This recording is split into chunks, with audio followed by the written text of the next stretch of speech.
For more than 100 years, a river in Washington state was cut in half by two walls of concrete. The Elwha River once poured out of the Olympic Mountains and carried salmon from the Pacific Ocean deep into one of the wildest landscapes in North America. Chinook salmon, coho salmon, pink salmon, chum salmon, steelhead, and bull trout all use the river. Every year, fish returned from the ocean and pushed upstream through cold water, shaded canyons, gravel beds, and forested tributaries. For the lower Elwha Clallam tribe, the river was not just water. It was food, history, identity, and ceremony. Salmon were the center of village life for thousands of years. The river fed families and carried stories from one generation to the next. Then the dams were built. The Elwha Dam was completed in the early 1900s to power the growing town of Port Angeles and the timber industry on the Olympic Peninsula. A second dam, Glines Canyon Dam, followed upstream. Neither dam was built with fish ladders. The result was immediate and devastating. Salmon that had once migrated dozens of miles into the mountains were stopped just a few miles from the sea. Behind the dams, reservoirs drowned the original river channel. Gravel that salmon needed for spawning was trapped. Trees, wood, and sediment stopped moving downstream.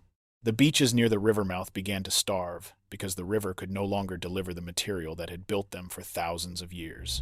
The salmon population collapsed. A river that had once produced enormous runs became a shadow of itself. Fish still returned to the lower river, but most of their ancestral spawning habitat was gone. The surviving salmon crowded into a tiny section below the first dam. Generations of fish were born with no memory of the upper watershed, because no salmon had reached it in nearly a century. For decades, the dams were defended as symbols of progress. They produced electricity. They supported industry. They had become part of the landscape, but the power they generated was small compared to the damage they caused. The lower Elwha Clallam tribe fought for removal for generations. Environmental groups joined them. Scientists argued that the Elwha was one of the best restoration opportunities in the world because most of the watershed upstream from the dams was protected inside Olympic National Park. If the concrete could be removed, the river would not be returning to farms, subdivisions, and highways. It would be returning to wilderness. In 1992, Congress passed the Elwha River Ecosystem and Fisheries Restoration Act.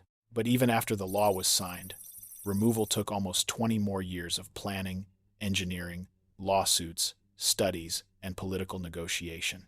Then, in September 2011, the first jackhammers bit into the dam. Piece by piece, the concrete began to disappear. The Elwha Dam came down first. Water that had been trapped for a century began moving freely again. Then crews turned to Glines Canyon Dam, a towering structure wedged inside a steep canyon upstream.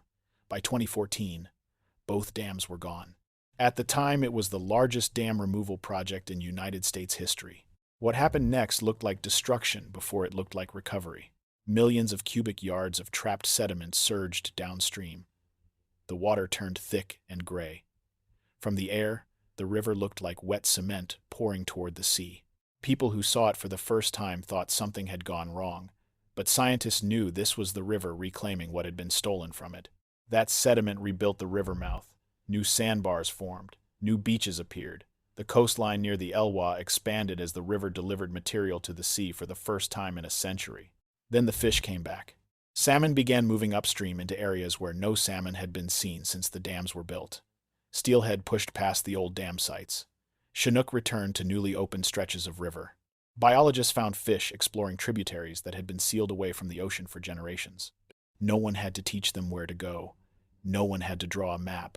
The salmon followed cold water, current, scent, and instinct. The river itself began to heal around them. Wood moved downstream again and created pools. Gravel beds formed in places where reservoirs had once drowned the valley. Insects returned to the river bottom. Birds and mammals followed the fish. The nutrients locked inside salmon bodies began moving from the Pacific Ocean back into the forest, feeding eagles, bears, otters, and even the trees along the banks. The recovery is not finished. Scientists warn that full restoration could take decades. Chinook salmon and steelhead still face warming waters, ocean changes, and the long-term damage caused by a century of blocked migration. But the direction has changed. A river that was once cut in half is whole again. A tribal nation that fought for generations lived to see the concrete come down. a watershed that had been treated like a machine, became a living river again. The Elwha proved something that America had almost forgotten.